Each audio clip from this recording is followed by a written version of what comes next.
मोदी के राज के अंदर दिल्ली जो इस देश का दिल है, उसमें दिल्ली की जनता बाहर है, क्योंकि इस देश के दुश्मन चीन के लोग आ रहे हैं। विवेक देव राय का आर्टिकल था कि सब संविधान कॉन्स्टिट्यूशन जो कॉलोनियल लीगेसी है, तो ये सब जो हो रहा है ये सब नहीं, क्या है ये? कॉलोनियल लेगेसी में भी कॉलोनियल्स को लोगों की जरूरत पड़ती थी। हाँ, 50,000 से 1 लाख लोग उन लाल किले के पीछे जमा किए हैं, उसके फोटो हैं, जाकर देख लीजिए आप 1911 के दरबार के। भारत की इकोनॉमी के लिए आप आइए, लूट की छूट है, आपको पीछे के दरवाजे से आने की जरूरत नहीं, आप आगे के दरवाजे से आएंगे। और डॉक्टर रतनलाल, बुनियादी सवाल अब अर्थव्यवस्था का भी नहीं है। मोदी जी कितने तरह के साफे पहनेंगे, कितने तरह के हेड पहनेंगे, ये उसका सवाल है। चीन ने एक नक्शा जारी किया है 3 दिन पहले, एक नक्शा जारी किया है जिसमें अरुणाचल को, हमारे देश को दिखाया। अक्साई चीन, जो कश्मीर के ऊपर और पाकिस्तान से और तिब्बत से मिलाने वाला जो हमारा इलाका है, उसको पूरा का पूरा चीन के अंदर दिखा दिया है उन्होंने। उसको ये लग्जरी गाड़ियों में घुमाएंगे, उसको 30 जो सबसे बड़े बड़े होटल हैं, जैसे अमेरिकी राष्ट्रपति का तय हो गया है, ये चीनी राष्ट्रपति का तय हो गया, दिल्ली के जो सबसे महंगे, जो पूरे पूरे होटल भाड़े पर ले लिए गए। ये कौन कौन चुकाएगा इसका भाड़ा? मोदी जी चुकाएंगे, अडानी गुजरात चुकाएगा, अमित शाह चुकाएंगे, अमित शाह का बेटा चुकाएगा। 200 गाड़ियां तो सारी दुनिया से लाई जा रही हैं, और इनके जो दाम है वो भी सुन लीजिए कि ये 8 घंटे के लिए 60,000 रुपए के अंदर मिलता है जी, 60,000 रुपए के अंदर मिलता है। और 24 घंटे अगर आप रखेंगे इनको, और ये कहा जाता है कि 5 से 6 दिन क्योंकि उनका ट्रायल भी होगा, उनके ड्राइवर्स की ट्रेनिंग भी होगी, ये 1 लाख रुपया होता है, और इनको 5 से 6 दिन रखा जाएगा इन गाड़ियों को। इन गाड़ियों, हमारे जो विदेशी आ रहे हैं उनको भारत का जो हमारा महान प्राचीन इतिहास है, जिसमें हमारे यहाँ रथ होते थे, जिसके अंदर हमारी बैलगाड़ी होती थी, जिसके अंदर हमारे यान होते थे, हमारे आसमान पर उड़ने वाले, उनको नहीं लाया जा रहा। इसका ठेका बाबा रामदेव को नहीं दिया गया, इसका ठेका विश्व हिंदू परिषद को नहीं दिया गया, इसका ठेका हमारी धर्म संसद है उसको नहीं दिया गया कि ये देश का पैसा बचाइए और आप लाइए वो कुछ यान उतरवा के और कुछ, क्योंकि वो तो उनके लिए बहुत हैरत में और ताज्जुब में डालने वाली चीज हो जाती है। यानी यूरोप की हर चीज मंगाई जा रही है, ये सारी यूरोप की गाड़ियां, कोई एम्बेसडर को नहीं पूछ रहा है, कोई किसी दूसरी गाड़ी को नहीं पूछ रहा है, ये सारी की सारी गाड़ियां विदेशों से मंगाई जा रही है।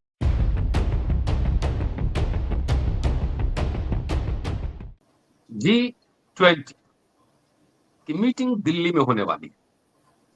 दुनिया के 2 शक्तिशाली देश रूस और चीन इसमें शिरकत नहीं कर रहे।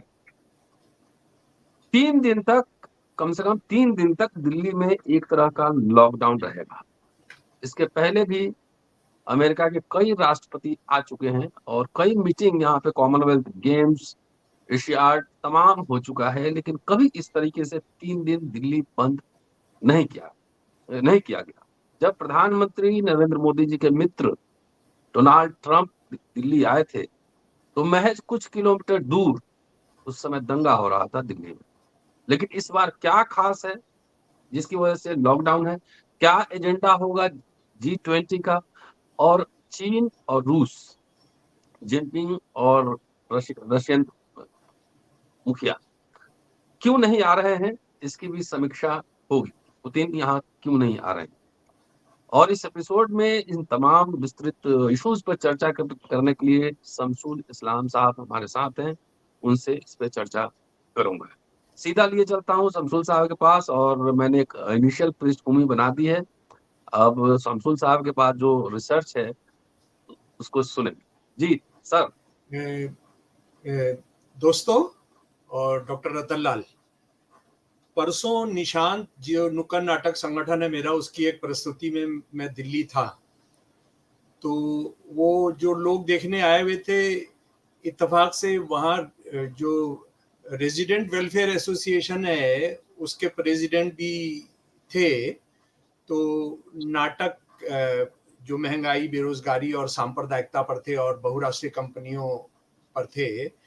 तो उसको देखकर जो ये प्रेसिडेंट साहब थे उनको ये तो अंदाजा हो गया था कि ये क्या क्या चीज है हम लोग। तो खैर उन्होंने बातचीत शुरू की कि आप जो भी करें, आप जो भी करते रहें, लेकिन मोदी जो है, मोदी का भारत में विकल्प नहीं, दुनिया में विकल्प नहीं है। और अब आप देखिए कि सारी दुनिया उनको कितना सम्मानित करने के लिए G20 में आ रही है। तो मैंने महोदय से कहा कि बड़ा तिलकधारी थे वो।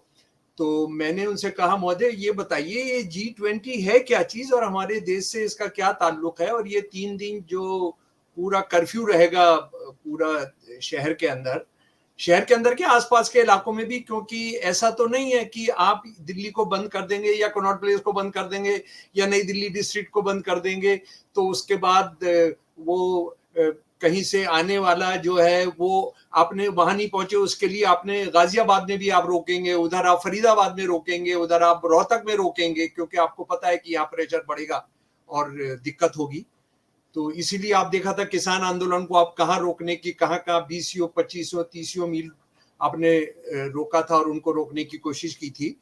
तो मैंने कहा जरा सा महोदय ये तो बता दीजिए G20 क्या है। वो कहने लगे ये हमको नहीं जानते जी, हमको G20 क्या है ये हमको नहीं पता है, लेकिन हम ये जानते हैं कि मोदी जी सारे दुनिया में अपना नाम और अपने देश का नाम बहुत बहुत ऊंचा आसमान पर पहुंचा दे रहे हैं। जो मोदी को खुदा मानते हैं, मोदी इस देश का दुनिया में देश का नाम ऊंचा कर रहे हैं, तो वो ये स्थिति है। लेकिन मैं ये जरूर चाहता हूं कि आपको बता दूं कि ये G20 क्या है।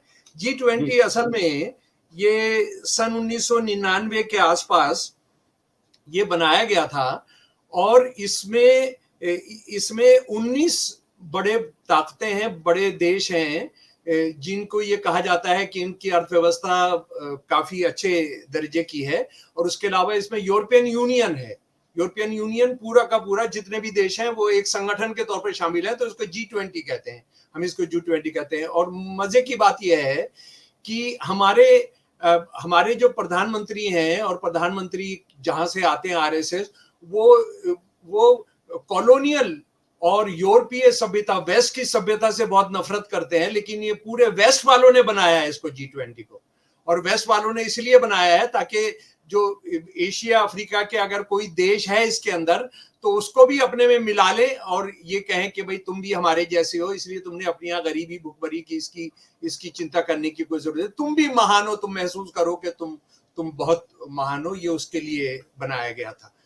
तो ये एक तमाशा है और तमाशा ये है कि इसका उद्देश्य है कि जो अर्थव्यवस्था में जो दिक्कतें हैं आपस में आवाजाही की, आपस में एक दूसरे से जुड़ने की, उसको खत्म किया जाए, उसको हम रोकें। और अब जो कमजोर देश है इन 19 देशों में भी जिनकी कमजोर इकोनॉमी है, वो कैसे बड़ी इकोनॉमी के साथ जुड़कर वो भी अपने आप को महान हो जाए। लेकिन हम जानते हैं कि ग्लोबलाइजेशन और ये उदारीकरण के जरिए क्या हुआ है कि जो ज्यादा मजबूत है, जो ज्यादा ताकतवर है वो और ताकतवर हुआ है, और जो कमजोर है वो और कमजोर हुआ है। ये वन वे ट्रैफिक है जिसमें बड़ी मछली छोटी मछली को खाती है। इसको हमको बहुत अच्छे तरीके से समझ लेना चाहिए। लेकिन बात यह है कि मोदी हमारे प्रधानमंत्री मोदी जी जो इसको लेकर जो कर रहे हैं वो GE के इतिहास में भी कभी नहीं हुआ। इससे पहले अंग्रेजों का जब ये राज था उन्होंने भी बड़े बड़े 3 दरबार किए थे, उसमें कभी नहीं हुआ था जो इसमें होने जा रहा है। मैं इससे जुड़ी हुई कोई चीजें बताता हूं। उससे पहले एक और तथ्य आपको बताना चाहता हूं कि ये इससे पहले मोदी जी से पहले जो G20 के अध्यक्ष बने हैं उसमें से कौन कौन थे? अर्जेंटीना के अल्बर्ट फर्नांडिस, ऑस्ट्रेलिया के एंथोनी अल्बानीज प्राइम मिनिस्टर थे, अर्जेंटीना के राष्ट्रपति थे, ब्राजील के लुइस इनासियो लुला जो अभी भी प्रेसिडेंट हैं, दोबारा बने हैं, Canada Justin Trudeau prime minister Canada के, चाइना के जिनपिंग जो अभी प्रेसिडेंट अभी फिर है, फ्रांस के इमैनुअल मैक्रोन, जर्मनी के ओलाफ शोल्स जो अभी चांसलर हैं, और मोदी जी। मैं ये जानना चाहता हूं, इस देश के लोगों को ये जानना चाहिए कि जो इंडिया का जो अध्यक्ष है इसके G20 के, वो जो कुछ कर रहे हैं उसका एक रत्ती भर भी, एक माशा भर भी दुनिया के ये जो 2, 4, 6, 7 अध्यक्ष रहे हैं उन्होंने कभी किया हो तो हमको बताया जाए। ये क्या, ये क्या किया जा रहा है और जो हो रहा है जरा उसको सुन लीजिए। ये फरवरी मार्च के अंदर G20 के विदेश मंत्रियों की मीटिंग हुई थी, तो उसमें नेदरलैंड से मेरे प्यारे दोस्तों कितने ट्यूलिप, ये बहुत महंगा पौधा होता है जो हमारे देश में शायद कश्मीर के अंदर भी होता है, लेकिन कश्मीर का ट्यूलिप नहीं लिया गया है। 1,24,000 ट्यूलिप नीदरलैंड से मंगाए गए थे। 1,24,000 ट्यूलिप का, माफ कीजिए इसका हिंदी नाम क्या होता है मैं अभी फिलहाल नहीं बता पा रहा हूं। 1,24,000। इस बार जो चीजें बताई जा रही हैं, जो आंकड़े दिए जा रहे हैं, उसमें ट्यूलिप की संख्या नहीं है, लेकिन जाहिर है जब फॉरेन मिनिस्टर्स के लिए थी तो अभी क्या होगा, इस बार उसको छुपाया गया। तो मुझे लगता है कि इस बार तो 10 लाख ट्यूलिप आए होंगे। और एक ट्यूलिप की जो कीमत है, अगर उसको $50 भी लगाया जाए तो आप उसका अंदाजा कर सकते हैं। यानी भारत का सारी दुनिया में डंका पीटने वाले लोग, शंकर जी के नाम पर ऊपर चांद पर एक पॉइंट हमने बना दिया। वहां भारत के फूलों की इतनी औकात नहीं, भारत के गेंदे के फूल जिससे हमारे मंदिर सस्ते हैं, हमारी शादियां सस्ती हैं, हम उसको चढ़ाते हैं मजारों पर और मंदिरों में, उसको हमने कोई अहमियत नहीं दी और ये हमने मंगाया। उसके बाद आप पागल हो जाएंगे मेरे प्यारे दोस्तों, जो ये सरकारी घटिया बसों के अंदर और ट्रांसपोर्ट के अंदर और ये 3 व्हीलर 5 सीटर 6 सीटर के अंदर जो शेयर करते रहते हैं, वो समझ लीजिए सारे भारत से और सारी दुनिया से लग्जरी गाड़ियां लाई जा रही हैं दिल्ली। और इसमें जो इसके अध्यक्ष हैं, जो एक बड़ी कंपनी है जो इसको सप्लाई करती है, जिनका नाम है, मैं अभी आपको बताऊंगा, उनका नाम इकबाल सिंह जी है शायद। उन्होंने जो कुछ जानकारियां दी है वो जरा सा सुन लीजिए कि ये जो गाड़ियां हैं, ये गाड़ियां टॉप लग्जरी कार्स सारे देश के कहीं पर भी वहां से मंगाई गई हैं, सारी दुनिया से मंगाई गई हैं। ये इकबाल सिंह जी ने बताया है, जो एग्जीक्यूटिव मेंबर है इंडियन टूरिस्ट और ट्रांसपोर्ट एसोसिएशन के। और मर्सिडीज मैबैक में तो पहली बार नाम सुना है। इनको फॉरेन गेस्ट जो आएंगे उनके लिए बुलाया गया है। इसका जो दरवाजा है वो आपके हाथ के इशारे से खुल जाता है। अगर आप उंगली हिलाएंगे तो इसकी खिड़की खुल जाती है। इसके अंदर बैठे बैठे आपको आपकी सीट पर 10 तरह का मसाज किया जा सकता है और आप जो है ऊपर की छत खोल सकते हैं हाथ के इशारे से। जी, ये 200 गाड़ियां तो सारी दुनिया से लाई जा रही हैं और इनके जो दाम है वो भी सुन लीजिए कि ये 8 घंटे के लिए 60,000 रुपए के अंदर मिलता है। जी, 60,000 रुपए के अंदर मिलता है।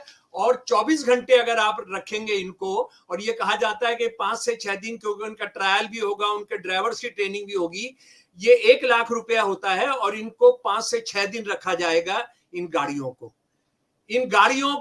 हमारे जो विदेशी आ रहे हैं उनको भारत का जो हमारा महान प्राचीन इतिहास है, जिसमें हमारे यहाँ रथ होते थे, जिसके अंदर हमारी बैलगाड़ी होती थी, जिसके अंदर हमारे यान होते थे, हमारे आसमान पर उड़ने वाले, उनको नहीं लाया जा रहा। इसका ठेका बाबा रामदेव को नहीं दिया गया, इसका ठेका विश्व हिंदू परिषद को नहीं दिया गया, इसका ठेका हमारी धर्म संसद है उसको नहीं दिया गया कि ये देश का पैसा बचाइए और आप लाइए वो कुछ यान उतरवा के और कुछ, क्योंकि वो तो उनके लिए बहुत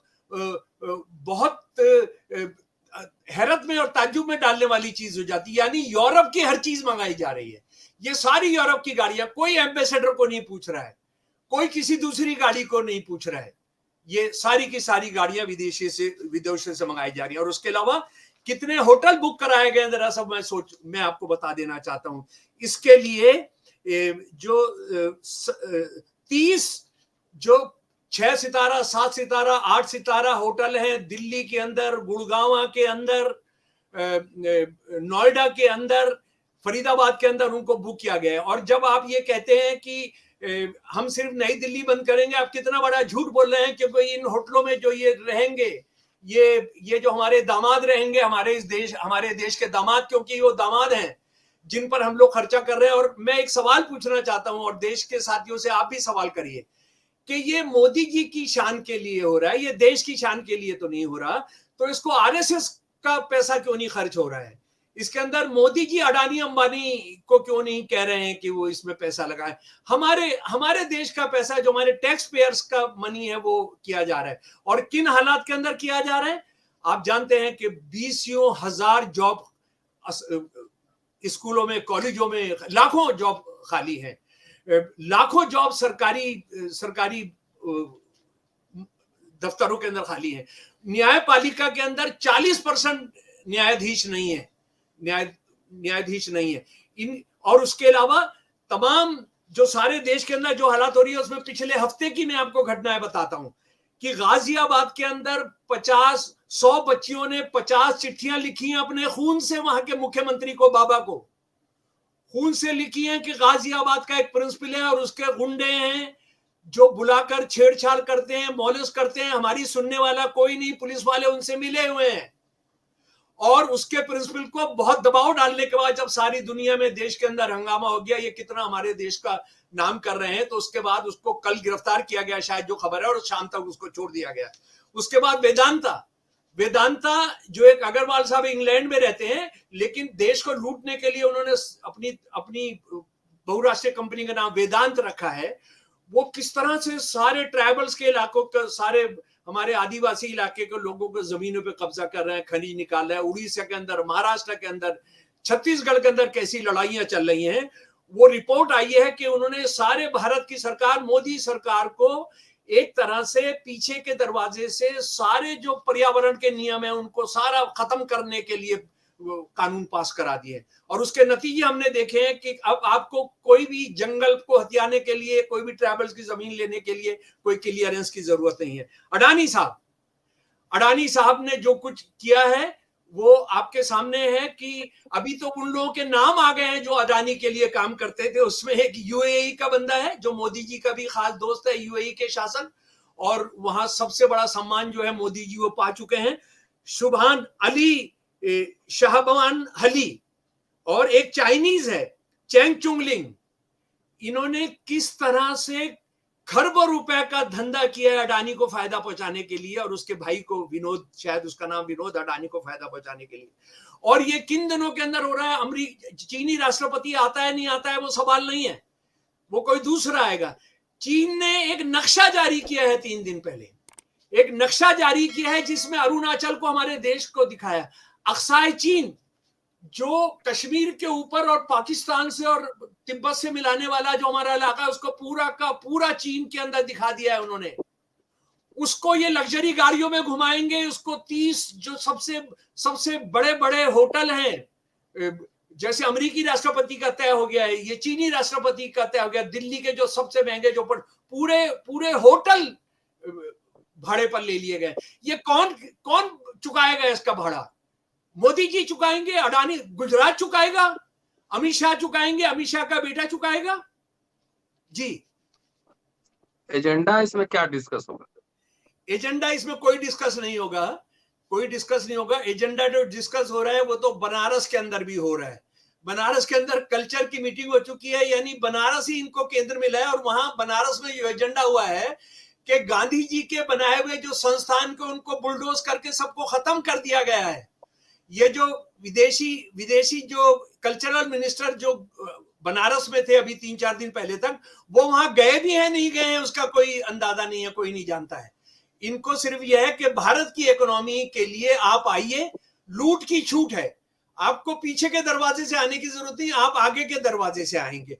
और डॉक्टर रतनलाल, बुनियादी सवाल अब अर्थव्यवस्था का भी नहीं है।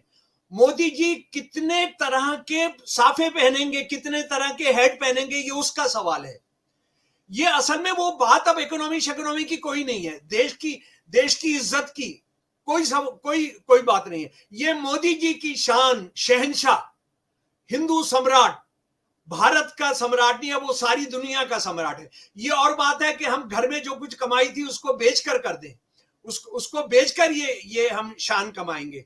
हमारे यहाँ हमने ये सुनता था कि घर का सब कुछ लुटा के आप जो है सारे महान बनते थे। तो ये और उसके साथ ही साथ एक नया ड्रामा शुरू हुआ, एक साथ चुनाव होंगे, यानी जो प्रजातंत्र है उसकी जो बुनियादी चीज है आप उसको खत्म कर दे रहे हैं, आप भारत का संविधान चेंज करेंगे। अब मैं जरा सा प्यारे दोस्तों में आपको ये बताना चाहता हूं कि जो काम अंग्रेजों ने भी नहीं किया था, जो काम अंग्रेजों ने भी नहीं किया था वो मैं आपको बताना चाहता हूं।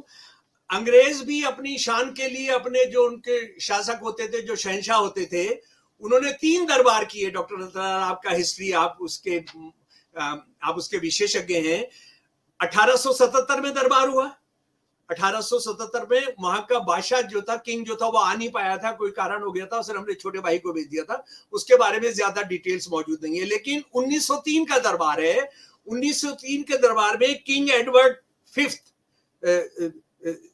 सेवेंथ और क्वीन अलेक्जेंड्रा आई थी, और इसके लिए दिल्ली के बाहर एक पूरा का पूरा एक शहर खड़ा कर दिया गया था। और अंग्रेजी में जो उसका है वो समझिए, temporary light railway to bring crowds of spectators out from Delhi. Delhi से लोगों को, लाखों लोगों को लाने के लिए एक टेम्पररी रेल बिछाई गई थी, टेलीफोन टेलीग्राफ फैसिलिटीज लगाई गई थी, बहुत नई तरह की दुकानें जो आज मॉल और होटल है वो खोले गए थे, और एक नए तरह के उपकरणों के साथ पुलिस सिक्योरिटी के लिए लाई गई थी, और उसके साथ ही साथ इलेक्ट्रिक लाइट इंस्टॉल की गई थी। लाखों रुपए, उस जमाने के लाखों रुपए आतिशबाजी पर खर्चा किया गया था। शानदार नुमाइशें लगाई गई थी, ऐसा भारत के इतिहास में कभी नहीं हुआ था, मुगलों के जमाने में भी नहीं हुआ था। बहुत शानदार दुनिया से बुलाकर डांस कराए गए थे, गवैये बुलाए गए थे। और ये इसमें हालत ये थी कि सारे देश में जो अंग्रेजों के दलाल, हिंदू मुसलमान राजा थे, सिख राजा थे, उनको भी वहां पर हाजिरी देने और सलाम करने को कहा गया था। और वो अपने अमले के साथ, अपने नौकर चाकर के साथ वो आए थे, और ये 4-5 दिन जश्न रहा था दिल्ली के अंदर। पर उस 1903 की मैं आपको एक खास बात बताना चाहता हूं। 1903 के अंदर लाखों लोगों को उन्होंने हाजिर किया था उस दरबार के अंदर के आप शहंशाह को सलाम करने आइए और शहंशाह आपको संबोधित करेंगे, और उन्होंने किया भी था। 1911 के अंदर ये जो दरबार है किंग जॉर्ज 5 और क्वीन मैरी के लिए हुआ था। आज जिसको किंग्सवे कैंप कहते हैं, उसके अंदर जाके दरबार लगाया गया था। और इसमें आज जो हमारा मंडप बनाया गया है, मंडप की तरह से 10,000 गवर्नमेंट अफसरों और राजा महाराजाओं के लिए, सारी दुनिया के गेस्ट के लिए बनाया गया था। 50,000 लोगों के बैठने के लिए एक मंडप बनाया गया था। और जो राजा और रानी जो पहनकर आए थे, उन्होंने 6,100 डायमंड पहने हुए थे, जिनका राजा और रानी का दोनों का अलग अलग वजन, उन्होंने जो हीरे जवाहरात पहने हुए थे 965 ग्राम था। 965 ग्राम उन्होंने अपने जिस्म के ऊपर हीरे जवाहरात जड़े हुए थे। और 13 तारीख को उन्होंने एक झरोखा दर्शन दिया, जिसमें 5 लाख से ज्यादा भारतीयों को लाल किले के पीछे जमा किया गया था। अरे अंग्रेजों तक ने जनता से मिलने की कोशिश की थी, अपनी गुलाम जनता से। तुमने सारी की सारी अपनी देश के लोगों को, अपनी दिल्ली के लोगों को, दिल्ली के आसपास एनसीआर जिसको आप कहते हैं, उसको लोगों को आपने बंद कर दिया है। और क्या क्या बंद किया है, मुझे लग रहा है कि आज सारे अखबारों के अंदर ये पूरे एक पेज का है। आप इसको जरूर पढ़ें। यानी ये कोई विदेशी आक्रमणकारी आ गए जिन्होंने कर्फ्यू लगाया है, ये नहीं है। ये कोई वहां पर आतंकी हमला हो गया है, ऐसा भी नहीं है। ये वहां पर कोई सैलाब आ गया है, बाढ़ आ गई है, ऐसा भी नहीं है। वहां कोविड फैल गया, ऐसा नहीं है। ये किन के लिए? ये 1,000 के करीब विदेशी शासक आ रहे हैं, जिसमें से ज्यादा यूरोप के हैं। क्या क्या बंद रहेगा, जरा कुछ चीजें उसमें से सुन लीजिए।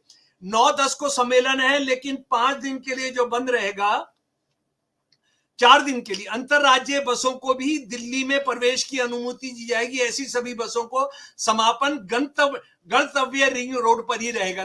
अरे जब आप ये सब बंद कर देंगे, जिसको आर्टरीज कहते हैं, जिनको मेन नसें कहते हैं, जिससे शहर चलता है, तो आप क्या सोचते हैं कि आप इससे पिछले वाले रेड लाइट तक रोकेंगे? नहीं, आप इसको यूपी में जाके रोकेंगे, जैसा मैंने पहले कहा था। आप हरियाणा के अंदर जाकर रोकेंगे, आप इसको फरीदाबाद की तरफ जाकर रोकेंगे, आप उसको गाजियाबाद और उसके पीछे मेरठ जाकर रोकेंगे।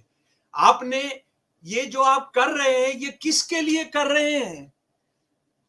किसकी शान बढ़ेगी? क्या इससे नौकरियों का ऐलान करेंगे वो कि सारी नौकरियां जो रुकी हैं वो दे देंगे? जो दलित, जो 86 से 87 रोज बलात्कार हो रहे हैं भारत के अंदर, क्या उसको रुकने का कोई घोषणा आएगी? ये खाने के पैसे कौन से खाने आप वहां पर खिलाएंगे? क्या खाने होंगे वहां पर? और ये खाने का जो ठेका ये इस्कॉन को क्यों नहीं दिया गया है? इस्कॉन जो सारे स्कूलों को और सबको सप्लाई करता है उसको उन्होंने क्यों नहीं दिया है? ये जो बड़े बड़े हिंदू मंदिरों को जो ठेके दिए गए स्कूलों के अंदर खाना सप्लाई करने के, उनको क्यों नहीं दिया गया है? ये हमको बताया जाए। ये ठेका जो है हमारा सबसे बड़ा जो गुजरात का मंदिर है दिल्ली का, जो जमुना के किनारे के, उनको क्यों नहीं जिम्मेदारी दी गई है कि आप पत्तल पर इन लोगों को खाना खिलाएंगे? ये भारतीय और आपने भारतीय जो हिंदू पद्धति जो है उसको तो आपने दिखाया नहीं है। उनको तो आप जैसे अमेरिका में रहते हैं, फ्रांस में रहते हैं, जर्मनी में रहते हैं, इंग्लैंड में रहते हैं, रूस में रहते हैं, आप उसी तरह का जीवन उनको दिखा रहे हैं। आपने भारतीय पद्धति तो आप उनको कुछ नहीं दिखा रहे हैं। जी, वो विवेक देवराय का आर्टिकल था कि सब संविधान कॉन्स्टिट्यूशन जो कॉलोनियल लीगेसी है, तो ये सब जो हो रहा है ये सब नहीं, क्या है ये? कॉलोनियल लेगेसी में भी कॉलोनियल्स को लोगों की जरूरत पड़ती थी। हाँ, 50,000 से 1 लाख लोग उन लाल किले के पीछे जमा किए हैं, उसके फोटो हैं, जाकर देख लीजिए आप 1911 के दरबार के। 1900 उससे पहले आप 1903 के दरबार के आपको फोटो मिल जाएंगे अगर आप गूगल में डालिए। अभी यहां जनता बाहर है। प्रजातंत्र के अंदर मोदी का जो राज है, मोदी जी का जो राज है, आरएसएस का जो राज है, उसमें जनता के बिना होगा। जनता खारिज है। और वो जो मैं आपसे मिसाल दे रहा था कि वो जो रेजिडेंट वेलफेयर एसोसिएशन का जो बड़ा महान आदमी है, वो मोदी जी महान है। जो कुछ भी कर रहे हैं वो सही कर रहे हैं, वो सही कर रहे हैं। और आज मुझे लग रहा है कि मोदी जी का जो भी चेहरा है या जो भी उनका दावा है कि वो भारतीयता के लिए सब करते हैं, उन्होंने अपनी दुकान बंद कर देनी चाहिए। और उसी का ये नतीजा है कि मोदी जी को पता है कि लोग और ज्यादा बेवकूफ बनने नहीं जा रहे। ये जल्दी ही, मेरा अनुमान है पॉलिटिकल साइंस के रिसर्च के तौर पे, कि ये संसद भंग होने जा रही है और ये शायद राज्यों के चुनाव भी नहीं कराएंगे। ये राज्यों के चुनाव नहीं कराएंगे जी। तो ये मोदी जी की सत्ता को खतरा, अब वो लोगों से खतरा हो रहा है उनको। चीन से खतरा नहीं हो रहा है जिसने लाखों किलोमीटर हमारी जमीन की है। चीन से खतरा नहीं हो रहा है जिसने 2 दिन पहले हमारे देश के बहुत बड़े हिस्से को अपने उसके अंदर शामिल कर दिया। उनको इस देश के लोगों से खतरा हो रहा है। देश के लोगों को उन्होंने बाहर कर दिया है। Delhi is out of bound, capital of India, दिल इंडिया का, वो दिल्ली देश के लोगों के लिए आउट ऑफ बाउंड है जी। अभी ब्रिक्स की मीटिंग हुई थी अफ्रीका में, प्राइम मिनिस्टर गए थे और जिनपिंग भी गए थे। तो जिनपिंग को रिसीव करने के लिए प्रोटोकॉल की तरह के वहां राज्य के मुखिया आए, जो प्रेसिडेंट हैं, लेकिन मोदी साहब को रिसीव करने के लिए उनके जो जूनियर डिप्टी आए तो बहुत नाराज थे, आधा घंटा उतरे भी नहीं जहाज से। तो वो अफ्रीका भी आ रहा है यहाँ पर, तो कैसे प्रोटोकॉल रहेगा, किस तरह से उनकी मेहमान नवाजी भी होगी? और जबकि चीनी राष्ट्रपति सोफा पे बैठे थे, ये चेयर पे बैठे थे। हाँ जी, ये और पीछे भी बैठे थे, वो भी दिक्कत थी। और नहीं, देखिए हम क्या क्या इनके कांड हो रहे हैं, लोग क्या कर रहे हैं, हम तो डॉक्टर रतनलाल हम कंसंट्रेट कर रहे हैं ये खुद जो कर रहे हैं, ये जो बोल रहे हैं, यानी हम इन पर जो कंट्रोवर्सी हो रही है उसमें तो जा ही नहीं रहे। उसके अंदर तो क्या क्या है वो तो आप पागल हो जाएंगे। मतलब इनकी डिग्री राष्ट्र की समस्या है। इनका जो है ये चाय जो बेचते थे वो उसके बारे में, वो राष्ट्र समस्या, उसके बारे में इंक्वायरी करना। इनकी शादी एक राष्ट्र की सुरक्षा की समस्या, उसके बारे में सवाल करना। तो बात यह, लेकिन ये खुद जो कर रहे हैं, मोदी के राज के अंदर दिल्ली जो इस देश का दिल है, उसमें दिल्ली की जनता बाहर है, क्योंकि इस देश के दुश्मन चीन के लोग आ रहे हैं। इस देश के दुश्मन अमेरिका जो भारत के खिलाफ है, मोदी कहता है, मोदी साहब के आदमी कहते हैं कि हमको अमेरिका से आजादी चाहिए, हमको अमेरिका से आजादी चाहिए, उनके लिए ये देश के लोगों को बाहर कर दे रहे हैं। और आखिरी सवाल, उस दिन क्या क्या होगा आप देखिएगा। जी चलिए इस पे और चर्चा करेंगे, लेकिन देखिए पुतिन अफ्रीका इसलिए नहीं गए क्योंकि इंटरनेशनल क्रिमिनल कोर्ट से अरेस्ट वारंट है और अफ्रीका वहां पे सिग्नेटरी है, तो गिरफ्तारी हो सकती थी उनकी। लेकिन भारत के तो मित्र हैं, वहां से बहुत तेल ले रहे हैं, बहुत कुछ आम खरीद रहे हैं। चीन वाले राष्ट्रपति भी नहीं आ रहे हैं, वो भी नहीं आ रहे हैं। वो असल में भारत सरकार पर अब वो लोग ट्रस्ट नहीं करते हैं कि वो क्या कर सकते हैं। वो किसी भी हद तक जा सकते हैं, किसी भी हद तक जा सकते हैं। वो अपने बहुत प्यारों को भी धोखा दे सकते हैं, अपनी जनता को धोखा दे दिया उन्होंने, G20 के चक्कर में सबको बाहर कर दिया। देखिए इस वक्त आपने अभी पीओ की रिपोर्ट आई है, उसके अंदर कहा है कि भारत के 80% मोदी को चाहते हैं क्योंकि मोदी ने सारी दुनिया में देश का नाम ऊपर कर दिया। लेकिन उस पीयू की रिपोर्ट का दूसरा हिस्सा आपने देखा है डॉक्टर हृदयलाल, वो कह रहे हैं विदेश के लोग जो हैं 60% कह रहे हैं मोदी बहुत नाकारा आदमी है, मोदी पर भरोसा नहीं किया जा सकता। यानी जी भारत के लोग कह रहे हैं कि सारी दुनिया में शान की है, सारी दुनिया के लोग कह रहे हैं कि मोदी पर भरोसा नहीं किया जा सकता।